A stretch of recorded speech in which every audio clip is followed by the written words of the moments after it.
ഇല്ല, അവൻ രാജിവെക്കില്ല. അവൻ രാജിവെക്കുമെന്ന് കരുതിയ നമ്മളാ മണ്ടന്മാർ. ചക്കരക്കുടത്തിലല്ലേ കൈയിട്ടിരിക്കുന്നത്.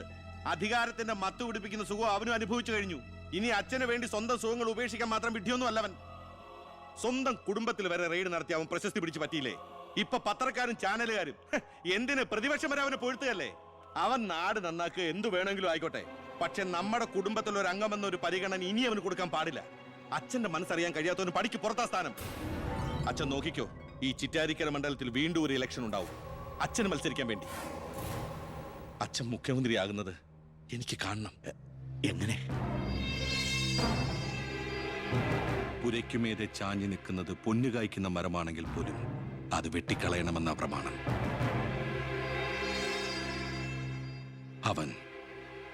അവൻ ഇല്ലാതാകണം.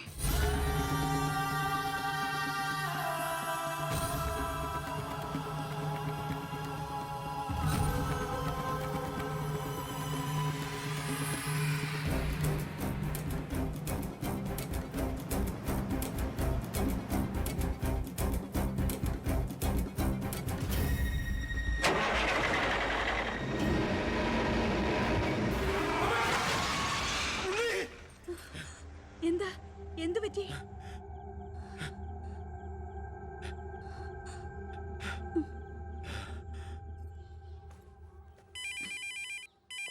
ഞാൻ എടുത്തോളാം. ഹലോ ഉണ്ണി, ഉണ്ണി, ഉണ്ണി, നീ എന്താടാ ഒന്നും ഉണ്ടാത്ത? അച്ഛാ,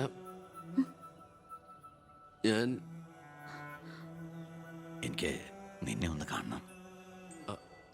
ഞാനിപ്പോ ഡൽഹിക്ക് പോകാൻ വേണ്ടി എയർപോർട്ടിൽ പോകാൻ നിൽക്കുക. എന്തായാലും ഞാൻ അവിടെ വന്നിട്ട് നീ പോയാൽ മതി. ഉടനെ എത്താം. അച്ഛനാ, ആ ശബ്ദത്തില് പഴയ സ്നേഹവും വാത്സല്യവും ഒക്കെ എന്നെ ഉണ്ണീന്ന് അച്ഛൻ പണ്ടെങ്ങും വിളിച്ച് കേട്ടതാ. പിന്നെ ഇപ്പോഴാ ഇങ്ങോട്ട് വരണുണ്ടെന്ന്. ഈശ്വര,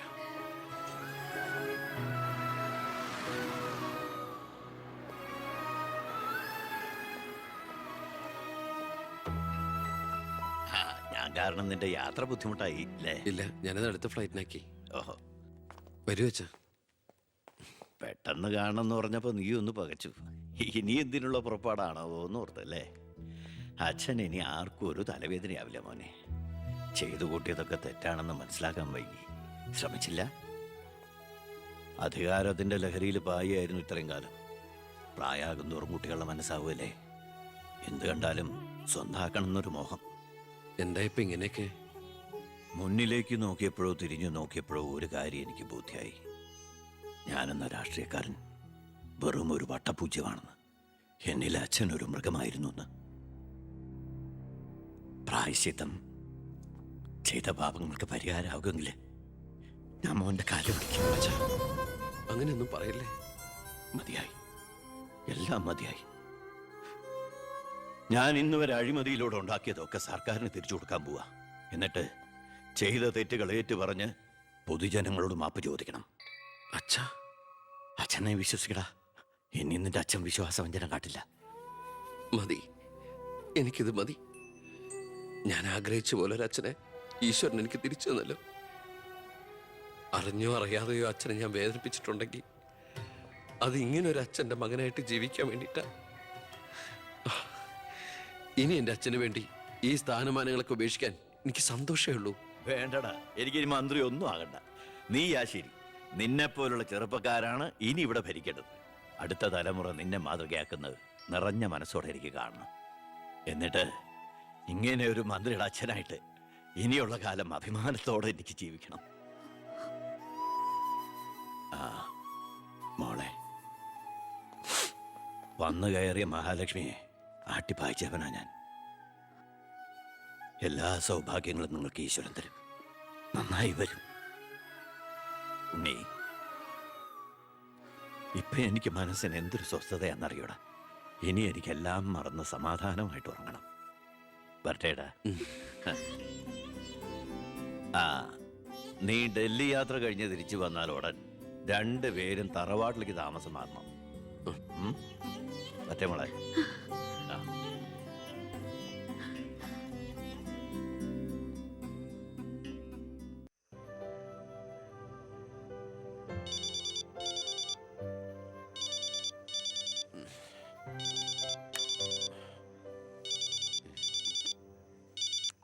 ഹലോ.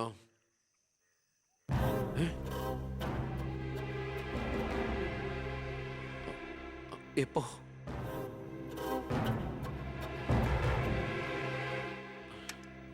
മുൻ വിദ്യാഭ്യാസ മന്ത്രി ബാലഗംഗാധര മേനോൻ കാറപകടത്തിൽ കൊല്ലപ്പെട്ടു. ആഭ്യന്തരമന്ത്രി ശ്രീ ബി കൃഷ്ണകുമാറിന്റെ പിതാവാണ് കൊല്ലപ്പെട്ട ബാലഗംഗാധര മേനോൻ. സംഭവസ്ഥലത്തു നിന്നും ലോറി ഡ്രൈവറും ക്ലീനറും ഓടി രക്ഷപ്പെട്ടു. മൃതദേഹം പോസ്റ്റ്മോർട്ടത്തിന് ശേഷം ചിറ്റാരിക്കരയിലുള്ള സ്വവസതിയിലേക്ക് കൊണ്ടുപോകും.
ഇതിപ്പോ ആക്സിഡന്റ് ആണോ കൊല്ലിച്ചതാണോ എന്ന് ആർക്കറിയാം?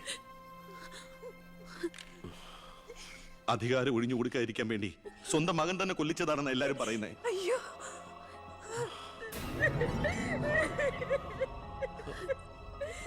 എന്നിട്ട് ആ സമയത്ത് ഒരു ഡൽഹി യാത്രയിൽ ആരും സംശയിക്കില്ലല്ലോ.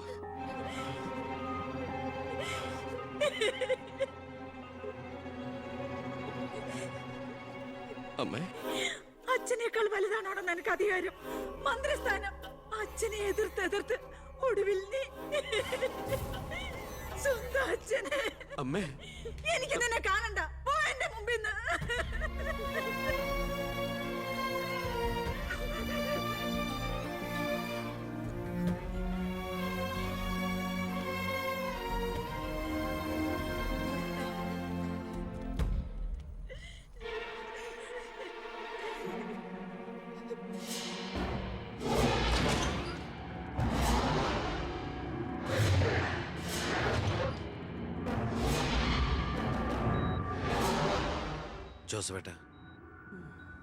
ജോസഫേട്ടൻ അച്ഛൻ്റെ കൂടെ എങ്ങനെയാ?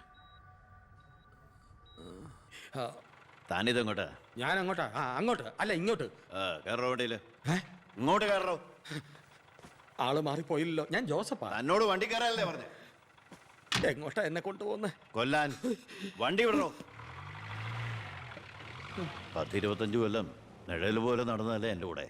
താനുണ്ടാകണം ഇനി എന്നോടൊപ്പം. PA ആയിട്ടല്ല, നല്ലൊരു സുഹൃത്തായിട്ട്. സാറിന് വട്ടായോ?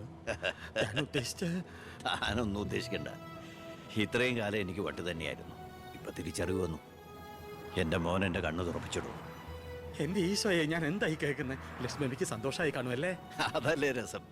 ഞാൻ അവളോട് ഒന്നും പറഞ്ഞില്ല. ഒരു സസ്പെൻസ് ആയിക്കോട്ടെ. മകനും മരുമകളും പെട്ടെന്ന് വീട്ടിൽ വന്ന് കയറുമ്പോൾ അവൾ അന്തം വിട്ടു പോകും.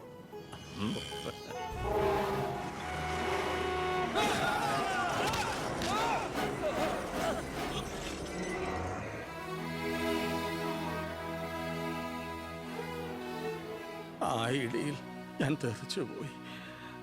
അതൊരു സാധാരണ ആക്സിഡന്റ് ആയിരുന്നെന്ന് എനിക്ക് തോന്നുന്നില്ല.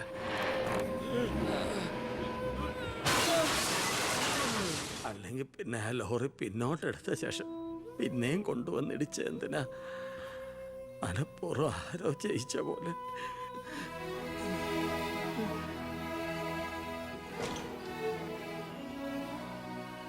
സർ, ഒരു കാര്യം, ആ ലോറി ഡ്രൈവറും കിളിയും ഒളിച്ചിരിക്കുന്ന സ്ഥലം കണ്ടുപിടിച്ചു. പക്ഷേ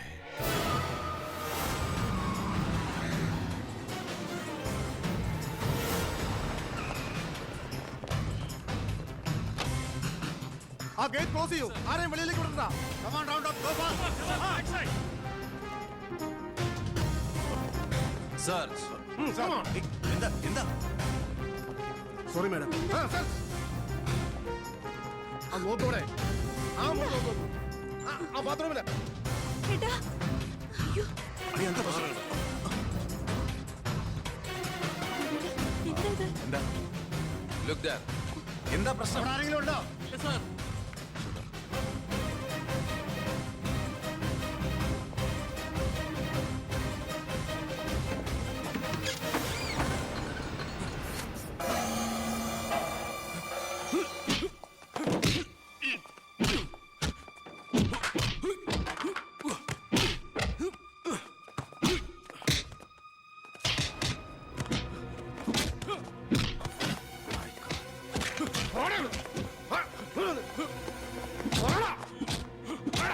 ആര് പറഞ്ഞിട്ടാ നീ മേനോ സാറിനെ കൊന്നത്?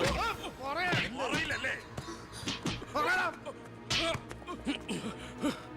ഇവരിൽ ആര് പറഞ്ഞിട്ടാടാ നീ ഇവിടെ കയറി വിളിച്ചത്? പറയടാ.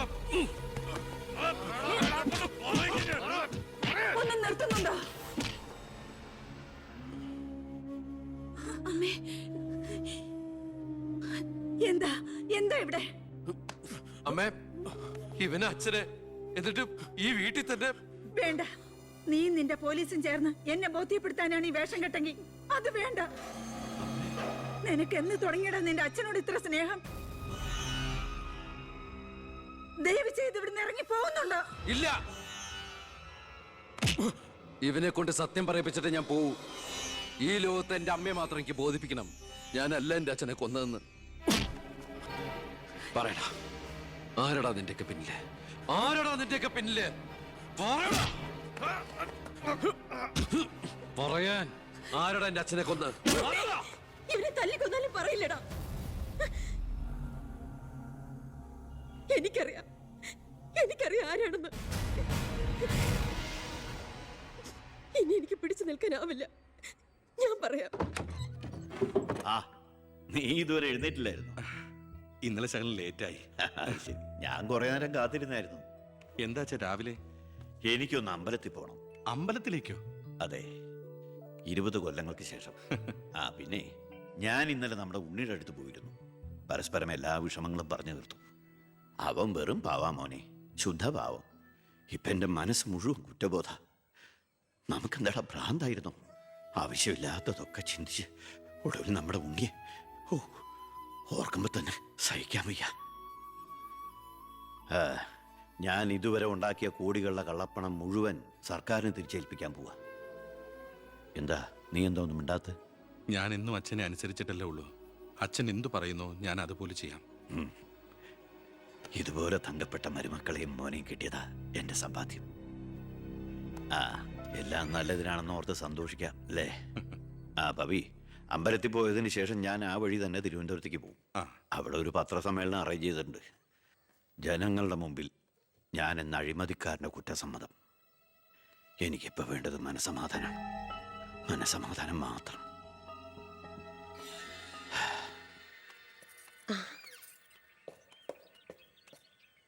സാർ ബെൻസേല്? വേണ്ടടോ, പഴയ ശീലങ്ങളൊക്കെ മാറ്റി നമുക്കിത് പോവാം. ശരി വാ. സാർ.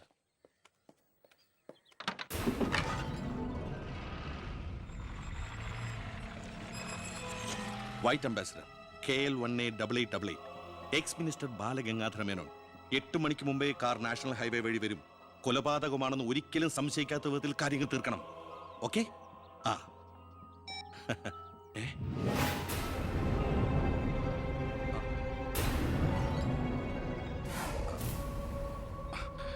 നീ ഇവിടെ നിപ്പുണ്ടായിരുന്നോ?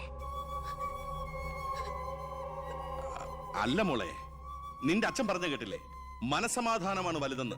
നിന്റെ അച്ഛന് മനസമാധാനം വന്നപ്പോ എനിക്കത് നഷ്ടപ്പെട്ടു. വർഷങ്ങൾ കൊണ്ട് ഞാൻ നേടിയത് മുഴുവൻ ഒറ്റ നിമിഷം കൊണ്ട് ഇല്ലാതാക്കണമെന്ന് പറഞ്ഞിട്ട് പോയത് കേട്ടില്ലേ? അയാൾക്കിപ്പോ ഭ്രാന്താ. മോനോട് ഒത്തുകൂടി എന്റെ ഭ്രാന്ത്. നീ ഒന്നും അറിഞ്ഞിട്ടില്ല. പൊയ്ക്കോ പൊയ്ക്കോ. ഇല്ല, ഞാൻ സമ്മതിക്കില്ല. എന്റെ അച്ഛനെ കൊല്ലാൻ ഞാൻ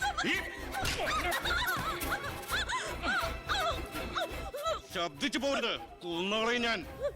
ഇത് പുറലോകം അറിഞ്ഞ നീ നിന്റെ പുന്നാര മക്കളും പിന്നെ ജീവനോടെ ഭൂമിയിൽ കാണില്ല. മനസ്സിലായി?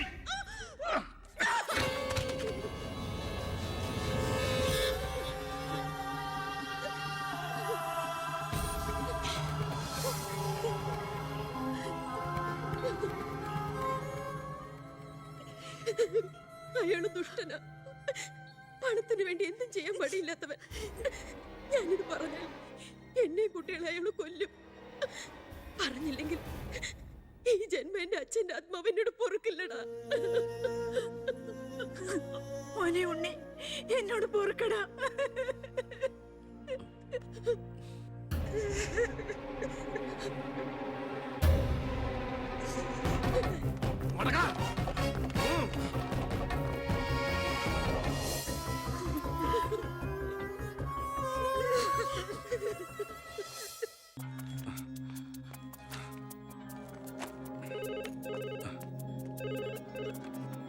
ഹലോ, ആ സിംഗപ്പൂർ ഫ്ലൈറ്റിന് ഓക്കെ അല്ലേ?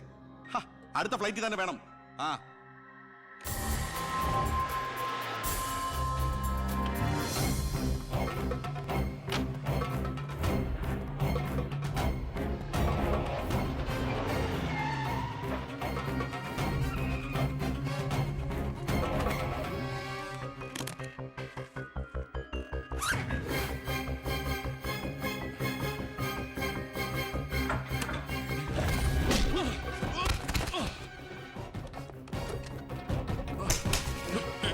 എന്ത് തെറ്റാ എന്റെ അച്ഛൻ നിന്നോട് ചെയ്തേ? എന്തിനാ എന്റെ അച്ഛനെ ഞാനെന്ത് ചെയ്തെന്നാ? നീ ഒന്നും ചെയ്തില്ലല്ലേ? സാർ സാർ സാർ ആഹാ, അപ്പൊ ഏതാണ്ടൊക്കെ അറിഞ്ഞു അല്ലേ? പക്ഷെ ആ കൊലയ്ക്ക് പിന്നെ ഞാനാണെന്ന് നിനക്കൊരു കോടതിയിലും തെളിയിക്കാൻ കഴിയില്ല. അത്രയ്ക്ക് പ്ലാൻഡ് ആയിരുന്നടാ മാത്. ഇനി നീയാണ് എനിക്ക് പ്രശ്നമെങ്കിൽ കൊല്ലും ഞാൻ. എന്നിട്ട് കാശെറിഞ്ഞൊരു ബിനാമിയെ കൊലയാളിയാക്കി നിയമത്തിന് മുമ്പിൽ ഇട്ടുകൊടുക്കും. സാർ സാർ സാർ സാർ വെറുതെ എന്റെ യാത്ര മുടക്കരുത്.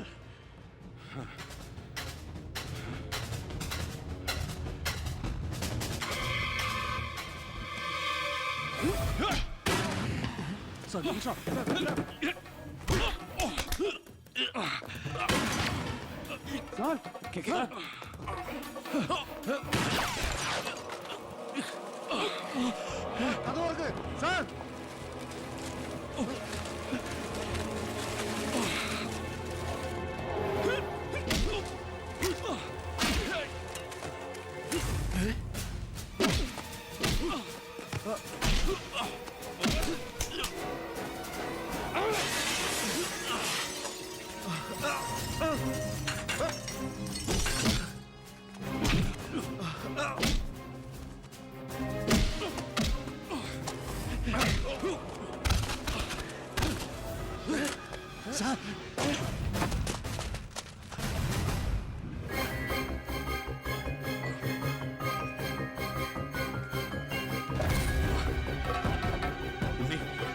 ഉണ്ണി,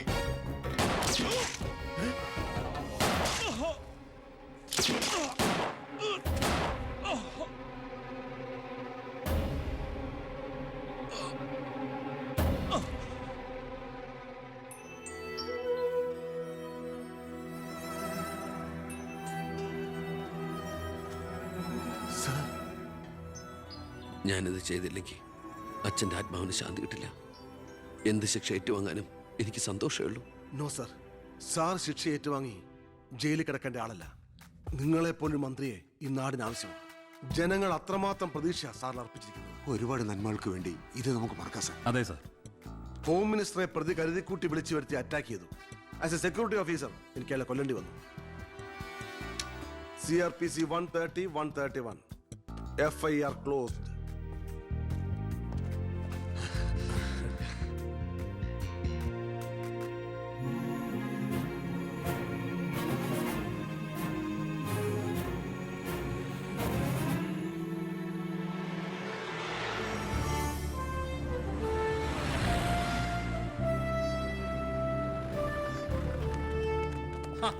കൃഷ്ണകുമാർ നന്നാവുന്നുണ്ടോ? തന്റെ ഭരണതന്ത്രങ്ങളും പരിഷ്കാരങ്ങളും വിചാരിച്ചില്ല ഇത്രയും. ഞാൻ ഭരിച്ചിരുന്ന മന്ത്രിസഭയില് തന്നെ പോലൊരു ചങ്കുറപ്പുള്ള മന്ത്രി ഉണ്ടായിരുന്നെങ്കിൽ ഞാൻ കാണിച്ചു കൊടുത്തേനെ ഈ കേരളം റിയൽ ഗാഡ്സ് ഓൺ കൺട്രിയാണെന്ന്. പക്ഷെ ഇവിടെ ഡെവിൾസ് ഓൺ പീപ്പിൾ ആണ് സാർ കൂടുതൽ. ഒക്കെ ശരിയാവും, ശരിയാക്കണം. കുറച്ചു സമയവും ഒരുപാട് കാര്യങ്ങളും മെനക്കെടുത്തുന്നില്ല. നടക്കട്ടെ.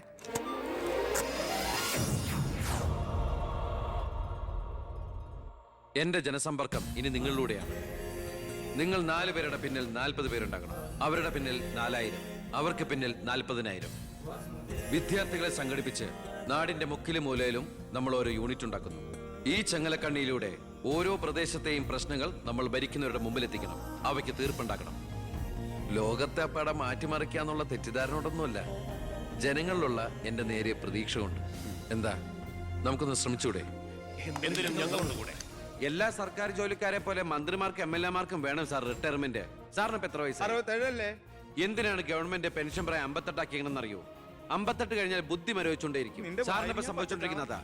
സാറിന് ഒരു കാര്യം അറിയാം, ഇന്ത്യ മഹാരാജ്യത്തെ ഒട്ടുമിക്ക ഭരണകർത്താക്കളും കുഴിയിലേക്ക് കാലു നീട്ടിയിരിക്കുന്നവരാ. അല്ലെ സാറേ, നമുക്ക് ആ ഗുണ്ടാക്ട് ചെയ്ത പോലെ ഇതൊന്ന് ശരിയാക്കി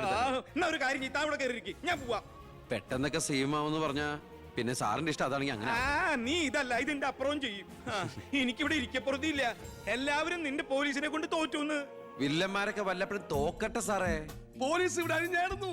നിരപരാധികളെ പോലും ഗുണ്ടയെന്ന് മുദ്രകുത്തി പോലീസ് പീഡിപ്പിക്കുന്നു. ഇതൊക്കെ പ്രതിപക്ഷത്തിന്റെ തെറ്റായ പ്രചരണം മാത്രമാണ്. സത്യത്തിൽ ഇന്നാട്ടിലെ ജനങ്ങൾക്ക് ഇന്ന് പേടി കൂടാതെ ജീവിക്കാനുള്ള സാഹചര്യമുണ്ട്. നിലയ്ക്കവും പഴക്കവും ചെന്ന മന്ത്രിമാർ കൃഷ്ണകുമാറിനെ കണ്ടുപിടിക്കണം. നിന്നെ ബുഷ് അന്വേഷിച്ചിട്ടോ? ഏത് ബുഷ്? American president.